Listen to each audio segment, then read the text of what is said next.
குச்சி பிடுங்கிறதுக்கு முன்னாடி நான் வீட்டுக்கு போனேன் ஃப்ரெண்ட்ஸ். அதுக்கப்புறம் நான் போவே இல்லை. சரி வீட்டில் போய் குச்சி எங்கள் அப்பாட்ட 5 நாளைக்கு முன்னாடி கூட வந்தார். அப்போ கேட்குறேன், எப்போ காடு மேலே சும்மா தான்ப்பா இருக்குது அப்படின்ட்டு. ஆமாம் கண்ணே அதுக்குள்ள கட்டிக்க அப்படின்னு சொன்னார்.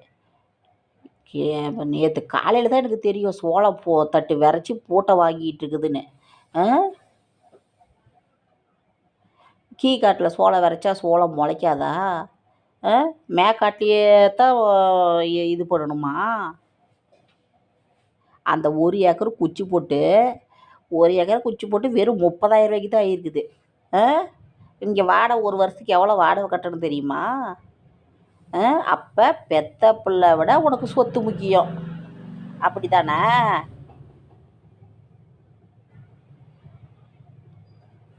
நான் மனசு வெறுத்து போச்சு எனக்கு.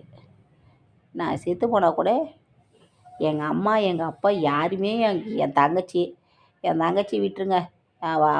அவளை வந்து என் தங்கச்சிலாம் என் மேலே ரொம்ப பாசம். என் தங்கச்சிலாம் நான் குறை சொன்னால் எனக்கு இது பண்ணவே முடியாது. ஒரு ட்ரெஸ் வாங்கினா கூட எனக்கு எடுத்துகிட்டு தான் அவள் எடுத்துப்பா. அந்த மாதிரி இதுங்க 2 தான் இந்த வேலையை பண்ணுது, எங்கள் அம்மாவும் எங்கள் அப்பாவும்.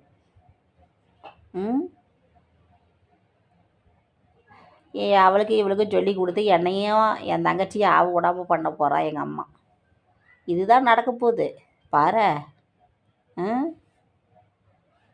நான் சொத்துக்காக வேணாம் போன்னு எழுதி கொடுத்துட்டு வந்துடுவேன். ஏதாவது ஒரு குடும்பம். ஐயோ அப்பா, எங்கேயாவது கண்காணாமல் நான் போயிட்டேன். இந்த பையன் மட்டும் இல்லைன்னு வச்சுக்கிங்க ஃப்ரெண்ட்ஸ், உண்மையாலுமே நான் எங்கேயாவது சத்தியமாக கண்காணாமல் போயிடுவேன் உண்மையாலுமே.